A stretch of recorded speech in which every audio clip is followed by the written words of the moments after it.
Hello மக்களே, இன்னைக்கு நம்ம பார்க்க போற டாபிக் ஜாப்பனீஸ் கோன் மாதிரி மெத்தட். எவ்வளோ கிளீன் பண்ணாலும் உங்க ரூம் எப்ப பார்த்தாலும் அடைச்ச மாதிரியே இருக்கா? ஸ்கூல் படிக்கும் போது யூஸ் பண்ணன புக்ஸ், பழைய கிளாத்னு எல்லாமே ஒரே பக்கம் இருக்கிற மாதிரி இருக்கா? ஏதோ ஒரு பொருளை எடுக்கணும்னு நினைச்சா ஒட்டுமொத்த வீட்டையும் கலைக்கிற மாதிரி இருக்கா? இனி அந்த கவலையே உங்களுக்கு தேவையில்லை. நீங்க இருக்கிற பிளேஸையே சுத்தமா வச்சுக்க ஒரு சூப்பரான டெக்னிக் தான் இன்னைக்கு நான் இந்த பதிவுல சொல்ல போறேன். ஸ்கிப் பண்ணாம கேளுங்க. வேர்ல்டு லெவல்ல ஃபேமஸா யூஸ் பண்ணப்பட்டுட்டு இருக்கிற ஜாப்பனீஸ் கோன்மாரி மெத்தடை பத்தி டீட்டெயில்டா பார்க்கலாம். இது ஜஸ்ட் கிளீன் பண்ணக்கூடிய மெத்தட் மட்டும் கிடையாது. தேவையில்லாத திங்ஸை ரிமூவ் பண்ணிட்டு உங்க ஹாப்பினஸை இன்க்ரீஸ் பண்ணக்கூடிய மெத்தட் தான் இந்த கோன்மாரி மெத்தட். மேரிகோண்டா தான் இந்த மெத்தடை கண்டுபிடிச்சு இருக்காங்க. ஒரு பிளேஸ் கிளீனாவே ஆர்கனைஸ்டா இருந்தாதான் உங்களால ஹாப்பியா இருக்க முடியும். அது எப்படிங்க? கண்ணாடியை திருப்பினா ஆட்டோ ஓடும். கிளீனா இருந்தா எப்படி ஹாப்பினஸ் இருக்கும்னு நீங்க யோசிக்கலாம். ஆனா ரெண்டுமே இன்டர் கனெக்டட் தான். நீங்களே யோசிச்சு பாருங்க. அழுக்கு துணி ஒரு பக்கம் உங்க பெட்ல இருக்கு, இன்னொரு பக்கம் உங்க சாக்ஸ், தண்ணி அங்கங்க கொட்டி கிடக்கு. கூடவே சின்ன சின்ன பேப்பர்ஸ், உங்க திங்ஸ்னு எல்லாமே டேபிள்ல பரப்பி கிடக்கு. இத பார்க்கும்போது உங்க மைண்ட் செட் எப்படி இருக்கும்? அதுவே உங்க ரூம்ல பெட் கவர் எல்லாம் நீட்டா அரேஞ்ச் பண்ணி டேபிள்ல இருக்கிற பேப்பர்ஸ், திங்ஸ் எல்லாம் ப்ராப்பரா எடுக்கிற மாதிரி இருந்தா உங்க மைண்ட் செட் எப்படி இருக்கும்? இப்ப புரியுதா ஹாப்பினஸுக்கும் சுத்தத்துக்கும் என்ன சம்பந்தம்னு? சரி, எனக்கும் என் பிளேஸ சுத்தமா வைக்கணும்னு தான் ஆசை. ஆனா என்ன பண்றது? கிளீனா வைக்கணும்னா டெய்லியும் சுத்தம் பண்ணணுமே, அதுக்கெல்லாம் எனக்கு நேரமே இல்லையேன்னு நீங்க யோசிக்கலாம். இந்த கோன்மாரி மெத்தடை யூஸ் பண்ணி உங்களால ஈஸியா நீங்க இருக்கிற பிளேஸ சுத்தம் பண்ணிக்க முடியும். இந்த கோன்மாரி மெத்தட the life changing magic of tidying அப்படின்ற புக்ல மேரிகோண்டே டீட்டெயிலா எக்ஸ்பிளைன் பண்ணி இருப்பாங்க. அவங்க சொன்ன மாதிரியே இந்த மெத்தடை நான் உங்களுக்கு சொல்றேன். ஃபர்ஸ்ட், நீங்க கிளீன் பண்ற பிளேஸ்ல இருக்கிற திங்ஸை இந்த ஆர்டர்ல கிளீன் பண்ணுங்க. First clothes, second books, third papers, fourth கொமோனோ அதாவது மிஸ்லெனியஸ் ஐட்டம்ஸ், கடைசியா 5 சென்டிமெண்டல் ஐட்டம்ஸ். இந்த மெத்தடை ஃபாலோ பண்ணும்போது ஒரு கோல்டன் ரூலை மட்டும் ஞாபகம் வச்சுக்கோங்க. நீங்க ஒவ்வொரு பொருளை கையில எடுக்கும் போதும் அது உண்மையாவே உங்களுக்கு சந்தோஷம் கொடுக்கதான்னு பாருங்க. நீங்க கையில வச்சிருக்க பொருள் உங்களை மன நிம்மதியாவோ எக்ஸைட்டாவோ ஃபீல் பண்ண வைக்குதான்னு பாருங்க. அப்படி உங்களை சந்தோஷப்படுத்தக்கூடிய பொருட்களை மட்டும் வச்சுக்கோங்க. ஒருவேளை நீங்க கையில எடுக்கிற பொருள் உங்களை ஸ்ட்ரெஸ்ஸாவோ இல்ல கோவமாவோ ஆக்குச்சுன்னா அதை அப்பவே தூக்கி போட்டுருங்க. இதை சயின்டிபிக்காவே பல ரிசர்ச்ல ப்ரூவ் பண்ணி இருக்காங்க.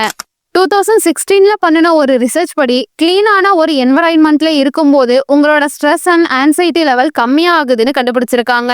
அது மட்டும் இல்லாம கிளீனாவே இருக்கிற பிளேஸ்ல இருக்கிற மக்களை விட கிளீன் இல்லாத பிளேஸ்ல இருக்கிற மக்கள் 34% அதிக ஸ்ட்ரெஸ்ஸோட இருக்கிறதா கண்டுபிடிச்சிருக்காங்க. கிளீனான பிளேஸ் உங்க ஸ்ட்ரெஸ்ஸை குறைக்கிறதோட மட்டும் இல்லாம உங்க ப்ரொடக்டிவிட்டியையும் இன்க்ரீஸ் பண்ணும். கிளீனான பிளேஸ்ல இருக்கிறதுனால எது தேவைப்பட்டாலும் ரொம்ப தேட வேண்டிய அவசியம் இல்ல, ஈஸியாவே எடுத்துடலாம். டெஸ்கை கிளீன் பண்ணி ஆர்கனைசடா வச்சுக்கிறது உங்க வேலையை கூட சீக்கிரமா முடிக்க உதவும். அது மட்டும் இல்லாம கிளீனான பிளேஸ்ல நீங்க தூங்கும்போது உங்க ஸ்லீப் குவாலிட்டி கூட அதிகமாகும். உங்க பிளேஸை கிளீனா வச்சுக்கிறதுனால இவ்வளோ பெனிஃபிட்ஸ் இருக்கு. இத நீங்க உங்க டெய்லி லைஃப்ல நீங்க வச்சிருக்கிற கோல்ஸ் அடைய உற்சாகமா உங்களை வேலை பார்க்க வைக்கும். உங்களை சுத்தி இருக்கிற பிளேஸ் எல்லாமே உங்களுக்கு சந்தோஷத்தை கொடுக்கக்கூடிய பொருளா இருக்கிறதுனால எப்பவுமே சந்தோஷமான மனநிலையிலேயே இருப்பீங்க. ஹாப்பியா இருக்கும்போது நீங்க எடுக்கக்கூடிய டெசிஷன் சரியானதா இருக்க நிறைய சான்சஸ் இருக்கு. தேவையில்லாத பொருட்கள் வெளியே போறதுனால உங்க மைண்டும் சரி உங்க பிளேஸும் சரி ரெண்டுமே சுத்தமாவே இருக்கும். சரி, இவ்வளோ பெனிஃபிட்ஸ் இருக்கிற கோன்மாரி மெத்தடை எப்படி யூஸ் பண்ணலாம்னு பாத்துடலாமா? இந்த 5 ஸ்டெப்பை யூஸ் பண்ணுங்க. நான் முன்னாடியே சொன்ன மாதிரி தான். ஃபர்ஸ்ட், கிளாத்ஸ், உங்ககிட்ட இருக்கிற எல்லா ட்ரெஸ்ஸையும் எடுத்துக்கோங்க. அத ஒவ்வொன்னா கையில எடுத்து பாருங்க. உண்மையாவே இது சந்தோஷத்தை கொடுக்குதான்னு உங்களுக்கு நீங்களே கேட்டுக்கோங்க. அப்படி சந்தோஷம் கொடுக்கக்கூடிய கிளாத்ஸை ஃபோல்ட் பண்ணி ரேக்ல இல்ல பாக்ஸ்ல அரேஞ்ச் பண்ணி வைங்க. Next, books. லாஸ்ட் 90 டேஸ்க்குள்ள நீங்க எந்த புக்ஸை படிச்சிருக்கீங்கன்னு பாருங்க. அதுதான் உண்மையாவே உங்களுக்கும் உங்க டெவலப்மெண்ட்டுக்கும் யூஸ் ஆகக்கூடிய புக்ஸ். அதை மட்டும் வச்சுட்டு மற்ற புக்ஸை எல்லாம் ரிமூவ் பண்ணிருங்க. அடுத்து, பேப்பர்ஸ், மளிகை லிஸ்ட், பில்லுன்னு சில பேப்பர்ஸ் தேவையில்லாத இடத்த போட்டு அடைச்சுக்கிட்டு இருக்கும். அதை எல்லாத்தையுமே எடுத்து முக்கியமானதான்னு பாருங்க. இம்பார்ட்டன்ட் ஆனதை மட்டும் ஃபைல் பண்ணி வைங்க. நெக்ஸ்ட், கொமோனோ அதாவது மிஸ்லெனியஸ் ஐட்டம்ஸ். இதர பொருட்கள், கிச்சன்ல மசாலா போடுற டப்பால இருந்து உங்க சார்ஜ் கேபிள், ஹெட்செட்னு சில பொருட்கள் அங்கங்க இருந்து உங்க இடத்த மெஸ்ஸி ஆக்கிட்டு இருக்கும். அதுல நீங்க யூஸ் பண்ணக்கூடிய பொருட்களை மட்டும் வச்சு ஆர்கனைஸ் பண்ணுங்க.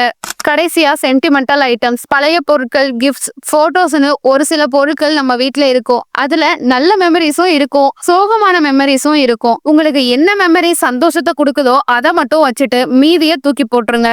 உங்களுக்கு என்ன மெமரி சந்தோஷத்தை கொடுக்குதோ அதை மட்டும் வச்சுட்டு மீதியை தூக்கி போட்டுருங்க. ஃபர்ஸ்ட், தேவையில்லாத பொருட்கள் எல்லாத்தையும் தூக்கி போட்டுருங்க. அதுக்கப்புறமா தேவையான பொருட்கள் எதுன்னு உங்களுக்கு தெரிஞ்சிரும். அதை ஈஸியாவே ஆர்கனைஸ் பண்ணிடலாம். மேரி கோண்டோவோட யூனிக்கான மெத்தடே அவங்களோட ஃபோல்டிங் மெத்தட் தான். துணிகளை அப்படியே மேல மேல ஃபோல்ட் பண்ணி வைக்கிறது இல்ல ஹேங்கர்ல போடுறது மாதிரி பண்ணனா நீட்டா தான் இருக்கும், ஆனா ஸ்பேஸ் அதிகமா எடுத்துக்கும். கம்மியான ஸ்பேஸ்ல ஈஸியா தெரியற மாதிரி துணிகளை மடிச்சு வைக்கணும்னு நினைச்சீங்கன்னா இதை ஃபாலோ பண்ணுங்க. ஒரு துணியை எடுத்து சின்ன சின்னதா மடிங்க. அத வெர்டிகலா இந்த இமேஜ்ல கட்டியிருக்க மாதிரி அரேஞ்ச் பண்ணிக்கோங்க. இதே மாதிரி உங்ககிட்ட இருக்கிற மொத்த துணிகளையும் அரேஞ்ச் பண்ணிக்கோங்க. இப்படி பண்ணும்போது இடமும் உங்களுக்கு நிறைய சேவ் ஆகும். அவசர அவசரமா தேடாம ஈஸியாவே உங்க திங்ஸை எடுத்துக்க முடியும். சரி, ஒரு பொருள் இப்ப தேவையில்லாம இருக்கு, ஆனா ஃபியூச்சர்ல தேவைப்படலாம்ல, அத என்ன பண்றதுன்னு நீங்க யோசிக்கலாம். இந்த மாதிரி திங்ஸ் தான் நம்ம வீட்ல அதிகமான ஸ்பேஸை எடுத்துட்டு இருக்கோம். உங்களுக்கு ஹாப்பினஸை கொடுக்கக்கூடிய பொருட்கள்ல அந்த மாதிரி திங்ஸ் ஏதாவது இருந்தா அதை எடுத்து ஒரு கண்டெய்னர் பாக்ஸ்ல போட்டு அதிகமா யூஸ் பண்ணாத பிளேஸ்ல வச்சுக்கோங்க. தேவைப்படும் போது அதை எடுத்து யூஸ் பண்ண ஈஸியா இருக்கும்.